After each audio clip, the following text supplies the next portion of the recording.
Okay, welcome everybody. It is fantastic to see, in so much as we can see you all, or at least know that you're out there.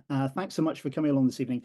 And to celebrate the launch of these three terrific new pamphlets. Here they are. Here's Whetstone. Claire's got one to hand. Sometimes Real Love Comes Quick and Easy, Janine's, and Eric's Exposure. So all available via the link in the chat, which I'll put up again in a minute. It's fantastic to have you all here. My name is Neil Munro. I'm the director of the Oxford Brookes Poetry Centre, where Ignition Press is based. I'm just going to say a few things about the press, and then each editor who has been working with the poet will give a short introduction to the writer. Each poet will then read for about 15 minutes each. Eira is going to read first, then Eric, and then Janine, and then I'll invite each poet towards the end to read one more poem before we wrap up, which will be probably about an hour. If you'd like to buy copies of the pamphlets, as I say, I'll put a link again in the chat for you to track them down. It's also worth noting that if you'd like to use the closed captions, they should be available towards the bottom of your screen. You can just click on the link and get them. Please, as I say, do use the chat if you'd like to say some positive things about the poems or about the poets. Please feel free. I want to say a particular welcome actually to former or current Ignition Press poets, previous Ignition Press poets. I know there's some in the audience, so you're very welcome. Likewise, just want to say hi to Brookes colleagues as well. Thank you so much for supporting this event. And friends and families of the poets. I know it's requires a lot of support to kind of get to this stage. So thank you very much for supporting our three poets in particular. Ignition Press was established by Oxford Brookes Poetry Centre in 2017 with the aim of being a press with an international outlook which publishes original arresting poetry from emerging poets. We've actually now published 25 pamphlets. In fact, our designer Flora Hans put together a nice little postcard here with all 25.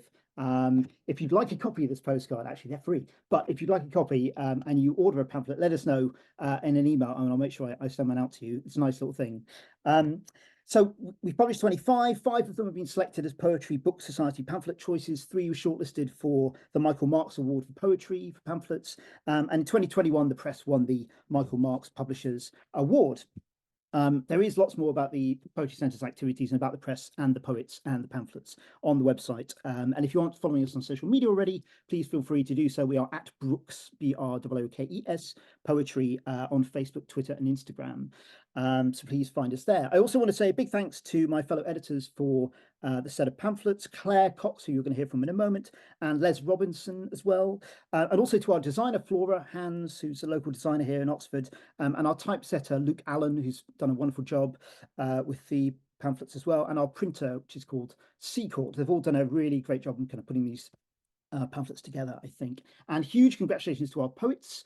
It's been a real joy, a real privilege to work with you over the past few months, and wonderful that we can publish your poetry. So thank you very much, and yeah, congratulations.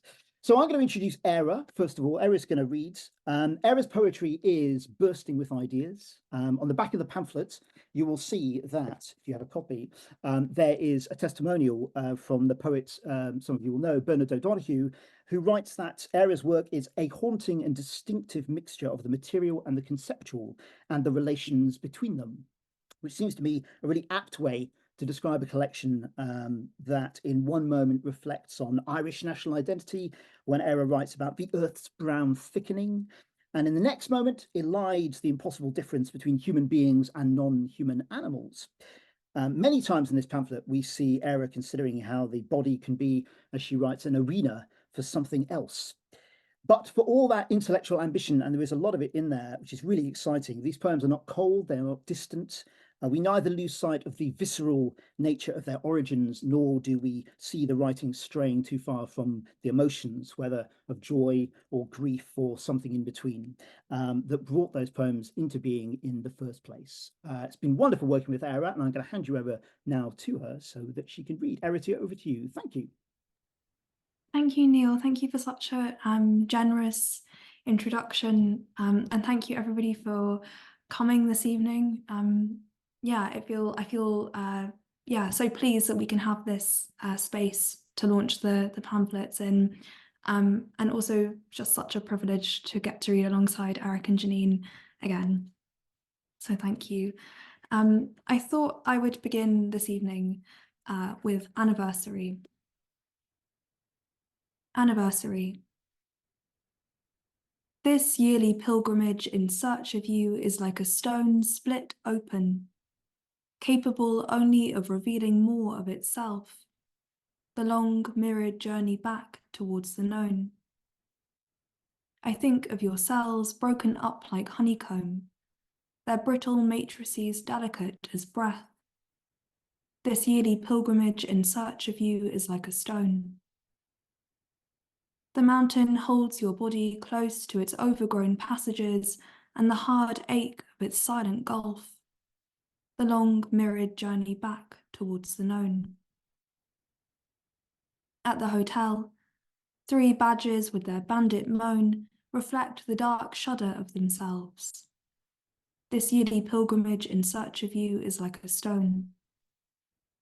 My brother turns his face into a blank unknown, reaching past the hilt of your misremembered death, the long mirrored journey back towards the known. Against the sharpness of the horizon's whetstone, I play your disappearance out across myself. This yearly pilgrimage in search of you is like a stone, the long mirrored journey back towards the known.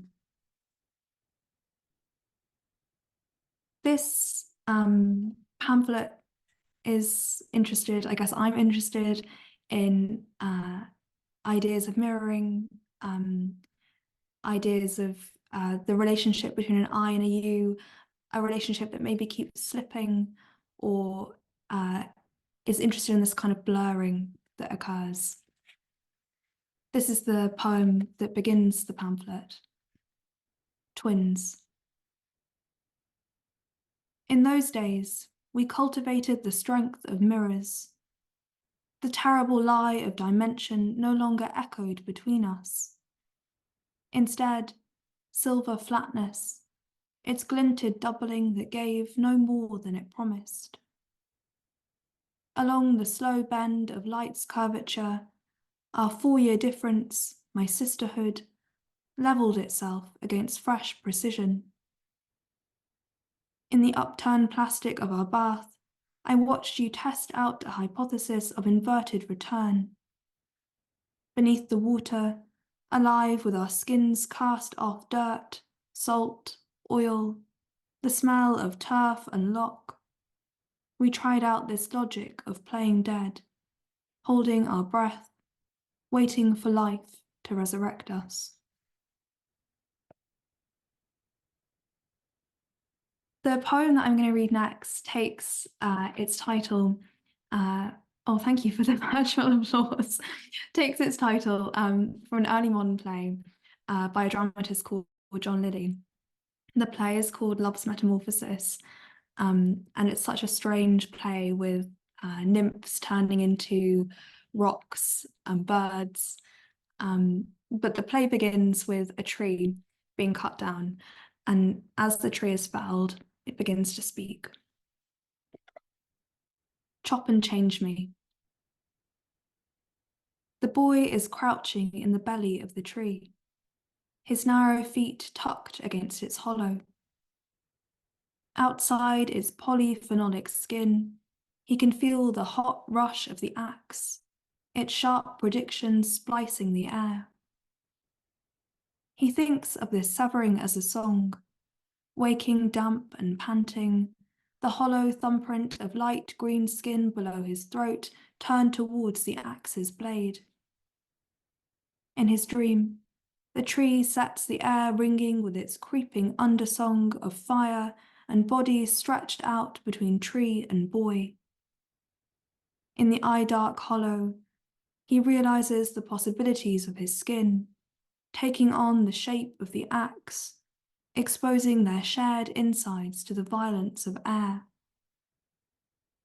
Inside, he traces the bitter cellulose of tree against his teeth, fungus's sweetness licking up hollow deadwood, the heady pressure of lignin lining his skin.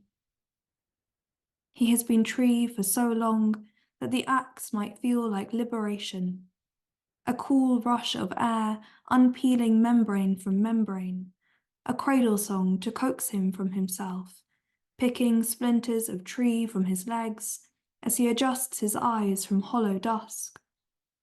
He thinks of the roots left to repair themselves and begins to match their climbing song.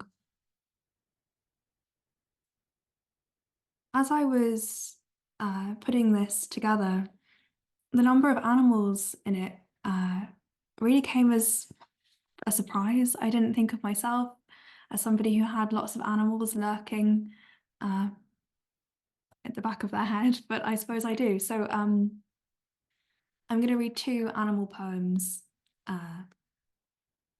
Red-legged partridge. When disturbed, it prefers to run rather than fly. Oh, partridge, bloody-footed Lady Macbeth on her hands and knees, the clumsy trace of martyrdom setting the snow aflame. At the breakfast table, I imitate your soft cluck, the thrill of bird emptying out my bones.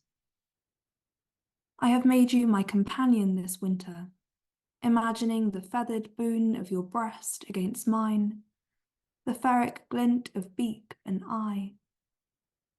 I make a nest for your clutch of eggs, watch you settle over them with the dank heat of parenthood, crooning over each pale birthmark, and fashion myself a wing from old bedsheets, wrap its length around me, corseted like a winding sheet, or the swaddling cloths made to tame limbs to the cruel demands of gravity and the wet stink of earth. This next poem began, or the beginnings of it, I suppose, began after a walk I'd taken.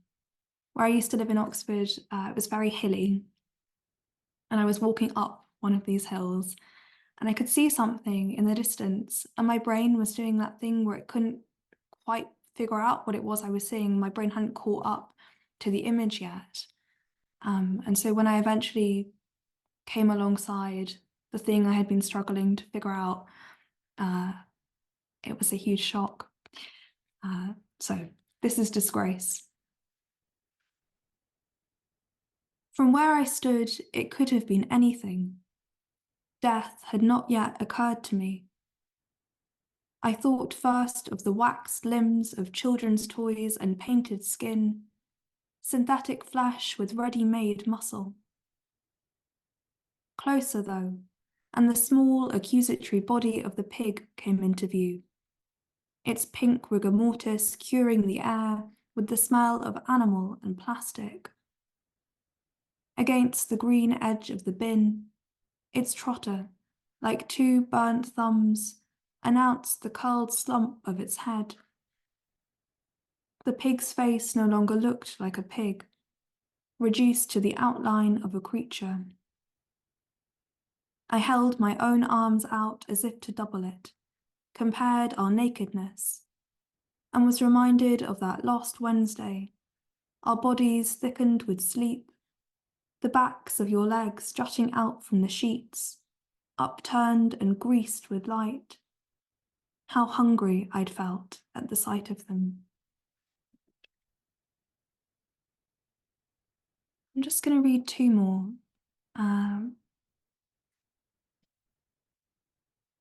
Erasure.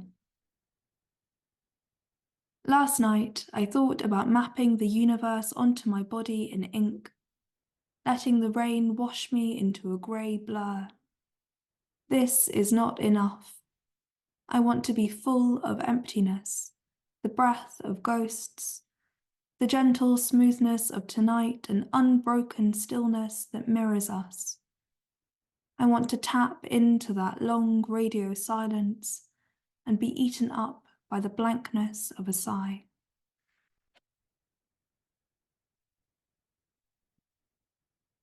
In the 1880s, there was a scientist who was really interested in what it means for us to remember something, how we remember things, why we remember some things and forget other things, and the rate at which we forget things over a kind of 24-hour period. He wrote a book called Memory, but he also created this thing that is still used today, which is named after him, which is the Ebbinghaus forgetting curve. So this is Ebbinghaus forgetting curve, and it's for Ruhr. I can still hear a horse crying out, its wild scream unspooling along the thin vein of a morning. I hold the metal pain of its voice between us and the Spanish street, with its smell of petrol and cooling rubber, the silver gleam of the sea like a wave of frequency. I picture you at 24 slicing apple peel into ribbons at an open window, and wonder how it felt to watch the dry heat of the day curdle into night, a new awareness of the earth's pull and sway tugging at your throat. I wonder if you gave yourself a year to forget, tracing the unlooping of the engram cells from their circuit across the soft skin of a wrist, the white ridges of a back stretched flat against a bed. If you thought of this process as balloons cut loose from one another, drifting slowly out towards an invisible point. Thank you so much.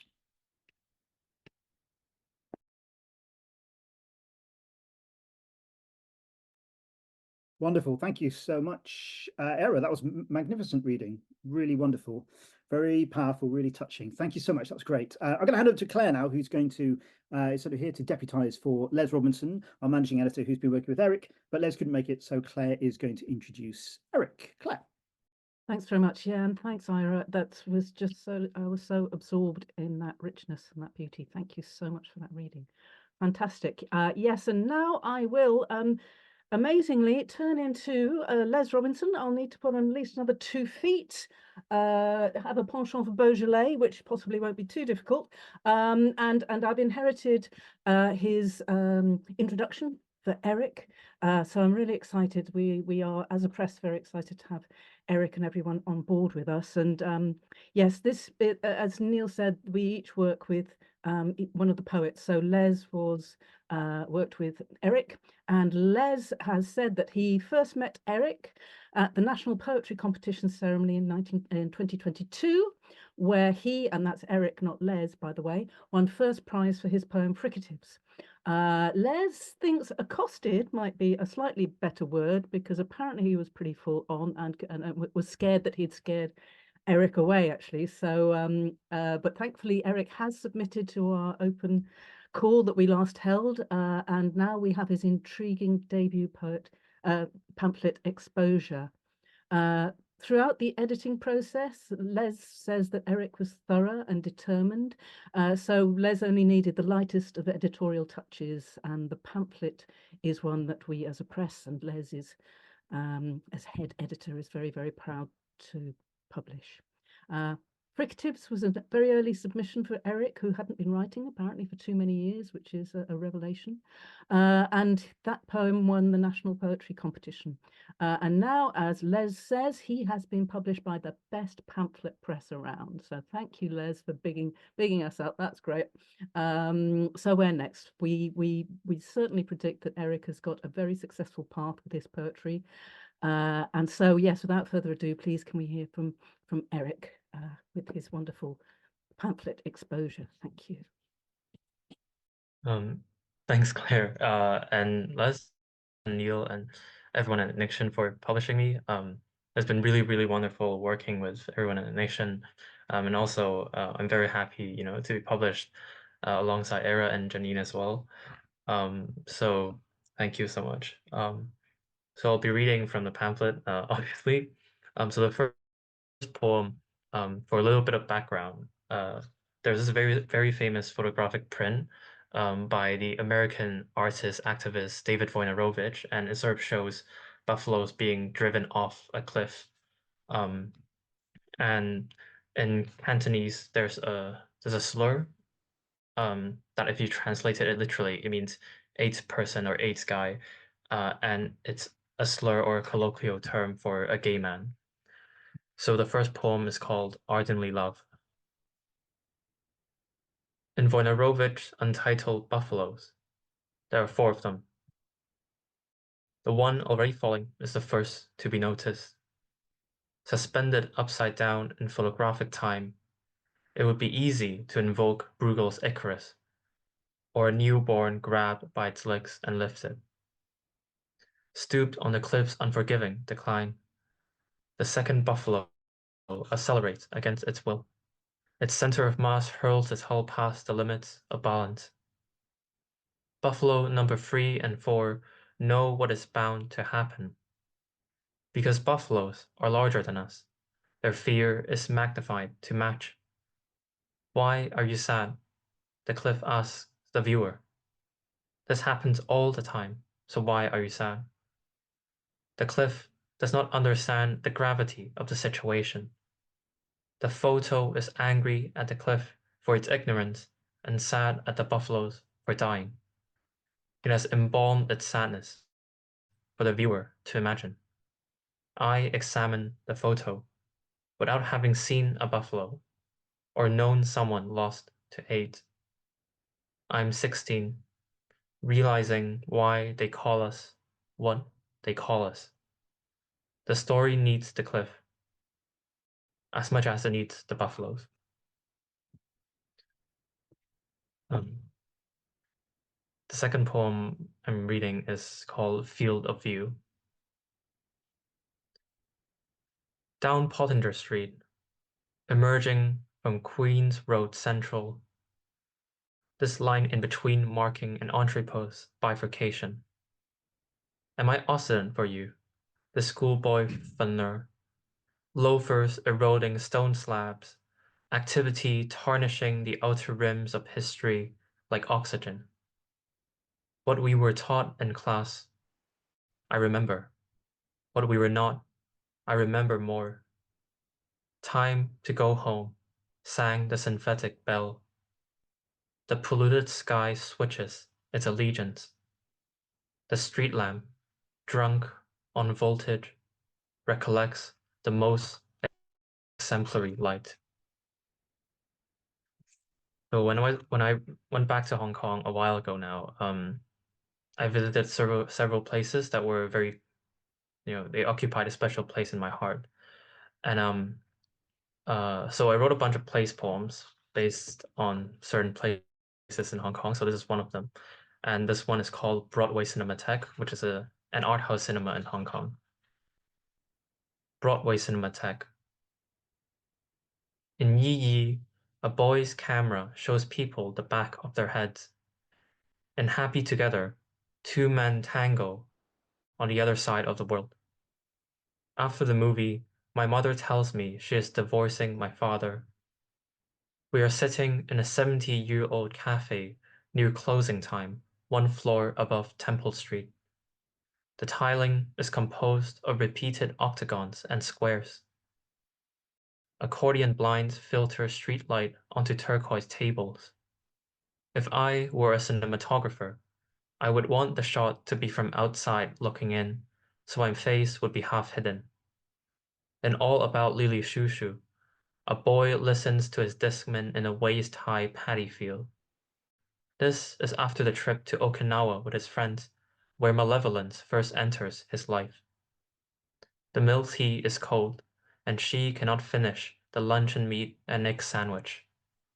In Farewell, My Concubine, a mother chops a finger off her son and sells him to an opera troupe. Posters cling to the cinema's white facade above the ebb of moviegoers. Someday, you might walk in and find a story already holding your sorrow in its hands. So there's something very strange that happens in the middle of the pamphlet, where the lyric I sort of appears in very strange places that seem quite distant from the quote-unquote autobiographical I.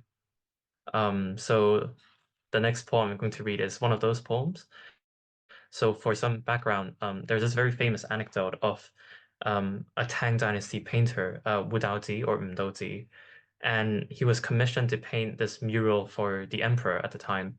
And legend has it that after he finished painting the mural, he walked into a cave in the painting and he clapped his hands and he vanished. So I always found this legend slash anecdote very fascinating.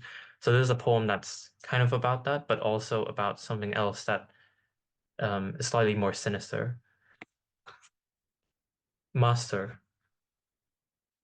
Perhaps Wu Daozi did not really vanish into his own mural, but instead slid away unnoticed through the palace's gate, while the emperor stood astonished at the suave brushwork, the fauna's fine curls. Wu then grew old as a recluse, as crestfallen scholars do, when their dynasty succumbs to the whims of duplicitous eunuchs or ill-advised advisors. I was never a painter, though I admit there is an intimacy to the act that I crave, a thrill in this slow trawling of the brush, knowing too many careless strokes will destroy this guise. Depending on the emperor, the cost of offense would be exile or castration or death. To paint is to make imagination more opaque. Imagine not the disappeared, but a guillotine, its single-syllable flash. Imagine the snouted tank whose machinations we cannot pierce. Snow, censers, a landscape in tears. So in the Victorian era, there was this trend of spirit photography. So there were people who claimed that they could photograph dead spouses, dead friends, dead relatives, to be able to photograph the ghosts of these dead people alongside with people who were close to them who are still living. And it is, of course, a hoax. And the way that they did it actually was through exposing the same photographic plate multiple times in order to achieve that effect. So again, I found this very interesting. And I started to think about what if, so I left Hong Kong in September 2021, and I always thought, what happened to the other me or to the many other people who hadn't left, a doppelganger, so to speak, who might exist in a parallel universe. So I wrote sort of a sequence based on this idea of this doppelganger. So on the page, the left-hand side of the page is sort of the doppelganger that's in the UK, and the one on the right-hand side is the one that's still in Hong Kong. So I'll be reading two kind of connected poems, and the first one is the doppelganger that's in the UK. Dark, flagrant patches of kelp. I watch the sea for you, this rolling swath where wind manifests an architecture of water, tessellating waves in layers until they ram the pier and collapse in rapid concatenation. Perhaps I'm describing what we already know, what Su Shi wrote. Piles of snow foam, red basalt tearing the air, etc., etc. Tell me where you are. Searchlight ask soldiers who shed their gear before stepping into waters the year's channel between Dunkirk and Dover. Tell me where you are. Doppelganger. And this one is the one on the right. Departure, you explain, from Dispetire to divide. I sat top bunk, feet swaying over the ledge, your voice buoyed up. Already I felt time dividing between us, the air conditioner humming its low ostinato, the kitchen tap's last syllables saying, I've something to tell you. Our mother's Anita's CDs, to whom do they belong now? You see the tasks I complete alone, burdened me with incorrigible words like departure or forever. I resent us, doppelganger. I call you from the other side of shore. You must go on. I can't go on. I'll go on. So I'll read two more poems, and this one is called Blueprint. Blueprint. Some highway whipped between buildings, bearing fright, trucks with rotating bellies in procession towards auction sites where sad giraffes leer. The city sprawl resounds with traffic and the multitude of endings each map route implies. It is not easy to view this unobstructed. From the mind's wrangled materials, I construct the blueprint of what I cannot reach. The brain maintains the self's enamel. What is repaired repeatedly prevails. And the last poem is also a place poem, and this one is Matawai Road. Even this pig liver's gaminess can be soothed by the tongue-coating umami of dull noodle soup. To balance the taste, sprigs of ginger are needed. Someone gone loved this dish, so I am eating it for them. Coins of light litter the laminated menu and the glass tabletop beneath it.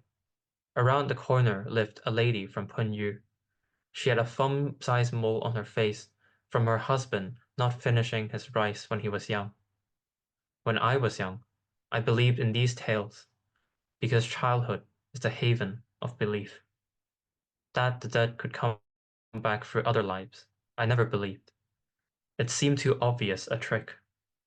Least of all, I would not want to come back as a pig and have my organs butchered for food.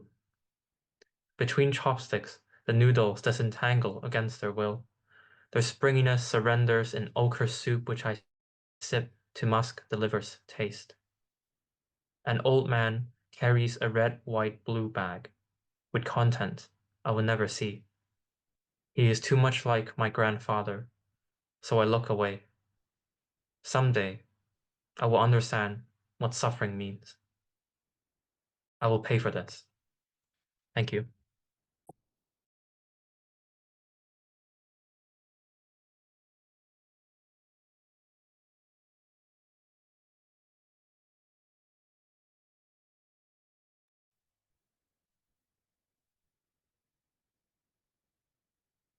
Thank you so much, Eric. That was amazingly beautiful. I'm really rubbish at kind of hosting this because I just get transported into world of poetry, and it takes me ages to kind of bring myself back from those exquisite and unique places that poetry takes us to. Thank you, Eric, for that kind of experience. That's fantastic. Yes, the next poet is the one that I had the privilege of working with, the amazing Janine Bradbury. Hey, I am in awe of this woman. She is fearless. She is fearless in her poetry. She's fearless in her intellect. She's fearless in her loyalty to her loves. The motherhood, her lineage, the ancestors, the popular culture that she's used so incredibly well in this amazingly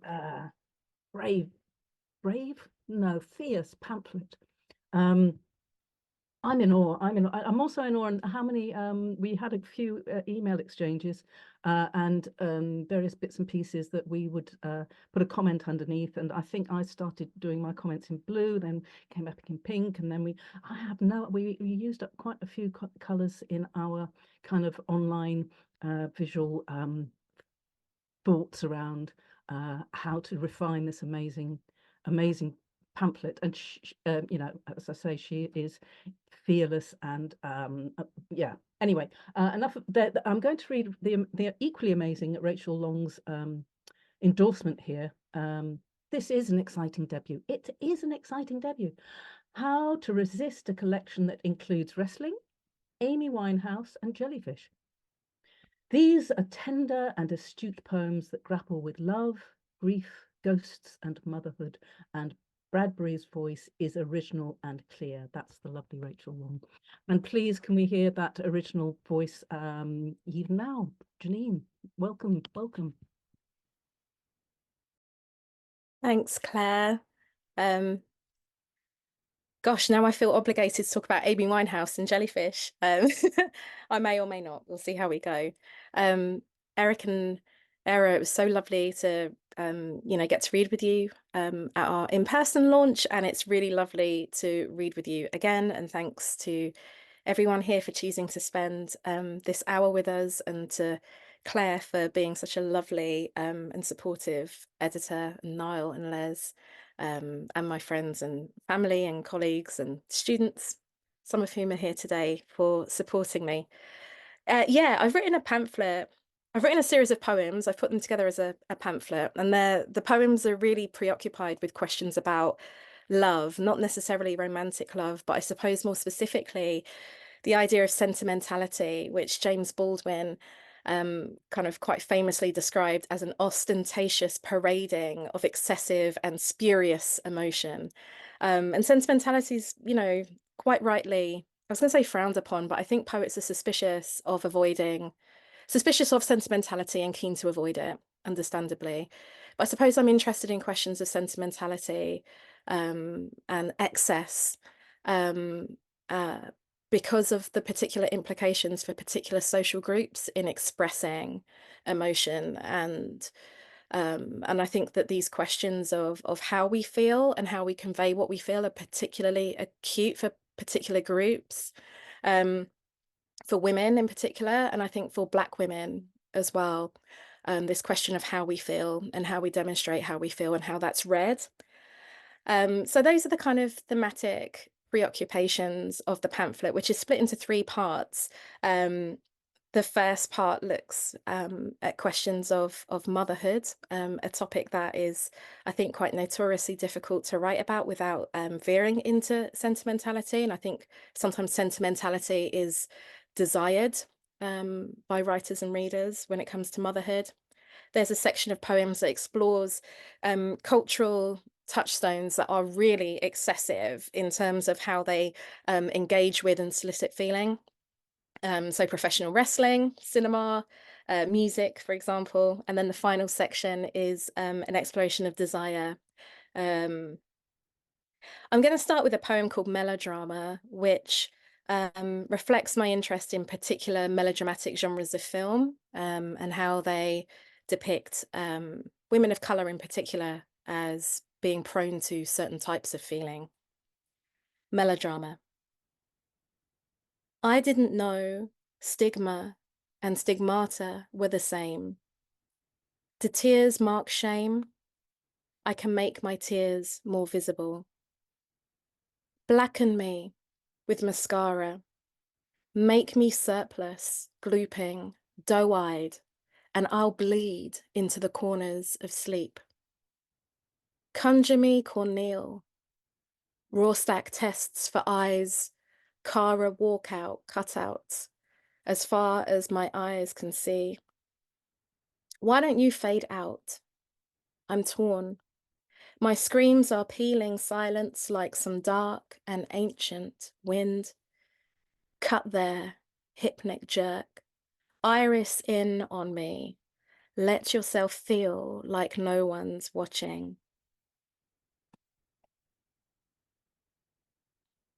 I'm going to go a bit meta for a minute and read a poem about hearing somebody read at a book festival and about a close encounter I once had with one of my heroes. One of the kind of lodestar characters, I suppose, in this pamphlet is Toni Morrison. And this poem is called Hey on Why for Toni Morrison, who in conversation with Razia Iqbal at the Hay Festival in 2014 said, language is always moving, moving, moving. I'm sorry we asked you deathbed questions. Will you write one last book before you die? Can you make it out to, can I just, minnowing towards your flesh in search of inscription? I'm yet to discover the purpose of my mouth. I have no words to give. Were yours enough? I watch quiet men extract them by their spines, running fingers down their uncracked backs, and suddenly I'm ravenous for you. I loved it and devoured every word. Each page a wafer, dissolving, transubstantiating, forming a plaque of rememory. Letters swirl around my tongue, my palate, so when I see your face, your wraith, I say, I'm sorry I swallowed the paperweight. I didn't for a moment imagine it'd get past my lips, my teeth, but somehow I've accommodated it. Grey, egg-shaped and flat. I had not seen it in 20 years. On one side, it's painted in primary colours with a picture of the Madonna and Child. Yes, it's quite stuck.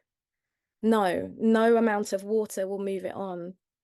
Yes, but I sound like Kermit. From my chin to my chest, I look like Phi, the Greek letter, the golden ratio. I'm mortified. Of course, there's a phrase for it, a lump in the throat. I find that insufficient, though. At the very least, it should be ball of shame. What I'm trying to say is, we went to Hay the day Maya died. I spent 3 days pin money on an artisanal pizza in the hope of dislodging the paperweight, by which I mean shame, by which I mean knowledge, by which I mean the things you cannot pass. I paid using pound coins from plastic money bags I carried in my purse. Each bag contained a slip, a note labelled with the day of the week. I've had no occasion to visit the bank since. Here's what's happened. I carried the pizza box to the circus of the book tent. The box was light, but my throat was heavy. Mom and Dad will notice it's missing from the corner coffee table, and they won't fail to observe the new shape of me. Cheese. I thought this might lubricate my larynx, safely escorting the stone to my gut where I could carry it with the others I've swallowed with dignity and discretion. Doctors call a frog in the throat a globus sensation, a tightening of muscles prompted by an excess of emotion and nothing to do with amphibians at all. Turns out the book tent is a shortcut, and it is there, among the men, our paths cross. You wheel to me and say, that smells good. How did you top it off? And I say, with pepperoni, Tony. And that's it. That's all. The end. I'm dead. As they say, I was born to deliver this line.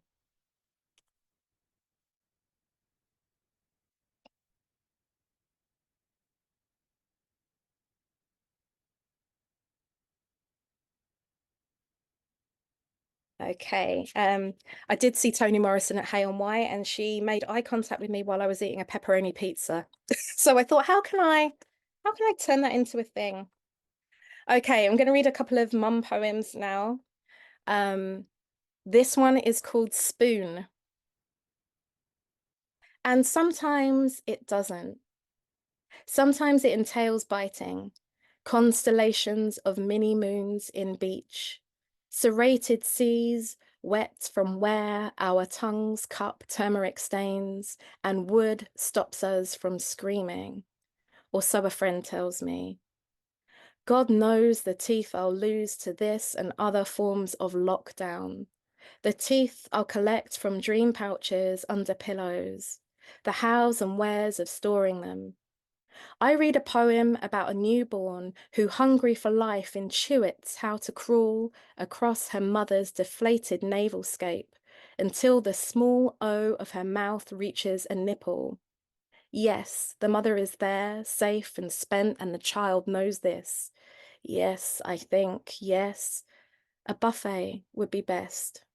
Please help yourselves. Tuck in, tuck in. Don't wait for me, or you'll be waiting ages. It's a poem about how painful it can be to breastfeed. And this is a poem about how one might overcome that. While gazing at a smack of moon jellies at the Monterey Bay Aquarium, my actual brain floats up through bone and glass and joins them, pulsing towards bluish apparitions of things that used to sting, but now can soothe instead. My mother's hand, the properties of nettles, aloneness, your latch. The first one eased by amnesia, the last adaptation. I lactated cyborg milk like legions of cyborg mums. My spare parts, cold, suspended in Milton, come alive. This ecstasy of letdown. I don't know what natural means. I wish I could stretch its meaning like a jellyfish.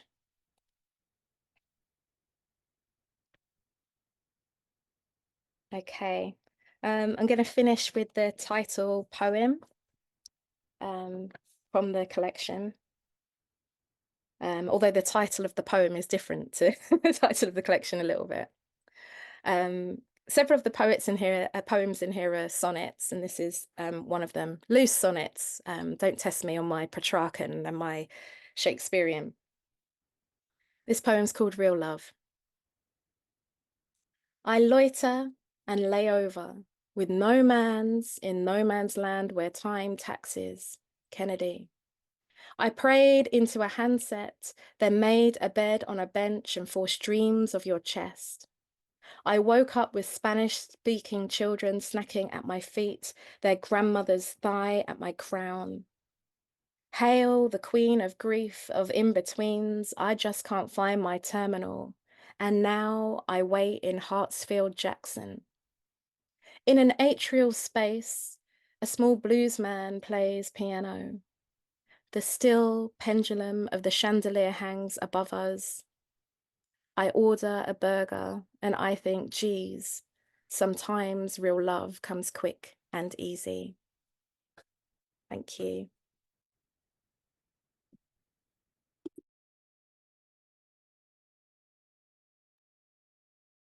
That was fantastic, Janine. Thank you so much. That was a really rich reading. I'm glad you managed to, glad you managed to get the jellyfish in there, as well as all the different landscapes and characters that populate your pamphlet. So thank you so much. That was wonderful. I'm just going to invite the poets one last time to pop back and give us one little poem to finish the reading with. So Eira, and then Eric, and then Janine. We'll just kind of run it through. I won't interfere, and then I'll close stuff off. So please enjoy, once last time, each of the poets' work. Thank you again, everybody, for coming. It's been, so wonderful. Connemara. All day, the globing blue of sky and sea, tucked like two growing bodies into one another. A muddle of fetal legs and arms, the salt cure of new skin. Amidst this landscape, I redrew the territories of my own creatureliness, a muscular cartography that let animal and shoreline bloom fresh against the human, the body an arena for something else. Years ago, did we stand here differently, younger or perhaps more precise, smelling of seaweed, the glitter grit of sand like late afternoon stubble on a throat, throwing our arms wide against it all, a shared geography of twice mended bones and unhatched teeth. I have loved all these fault lines as one might think to love some other small roosting thing, tracing them fresh each morning, each part of me a hinge into feeling.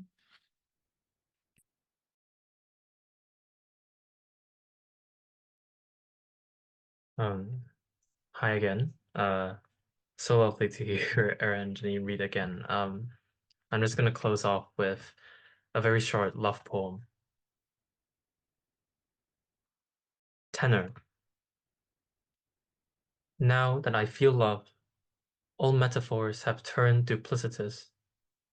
We lay down in the meadow to read, grass crammed into our necks. There were no buildings, only words or sequences of words I could use to describe my feelings for you, but chose to reveal piecemeal so as to remain mysterious.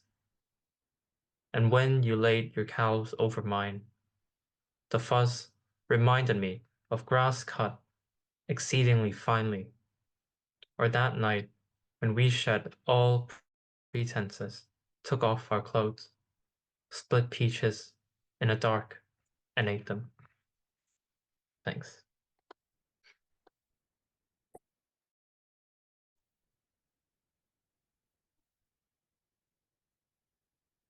I love that poem, Eric. This is a poem about one of the most sentimental subjects I suppose someone can write about mothers, ancestors, lineage. On the occasion of my son gumming his first drumstick. She can strip a bone dry, reduce browned thighs and cartilage down to a pile of sharp. Same with corn, gnawing the husk, leaving honeycomb to suck like cane for water. She'd carved skin, an offering of flesh caught by the bowl by the mouth. In the ashtray, a pile of dark and shiny tamarind seeds. Wooden beads I count to contemplate her mystery. Sour sugar delicacies brought home from West Croydon to eat on the bus. No fear of crowns dethroned in mouths, just sheer pleasure turned over by the tongue. She's still here. I pray she'll play my louver window. That xylophone flanged makes some sweet calypso. Thank you.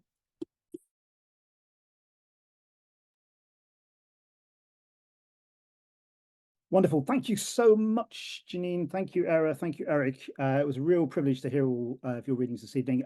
This has been recorded, so if you would like to listen again to the poets, or you know somebody who couldn't make it this evening, would like to track it down, look on our YouTube channel in the next couple of days and it will be there. In the meantime, please feel free to add some more comments in the chat if you like. I'll leave it open just for a couple more minutes. But once again, thank you so much to the three poets. Thank you to Claire. And thank you to all of you for coming along this evening. It was great to have you with us, and hopefully see you again soon. Take care. Thanks a lot.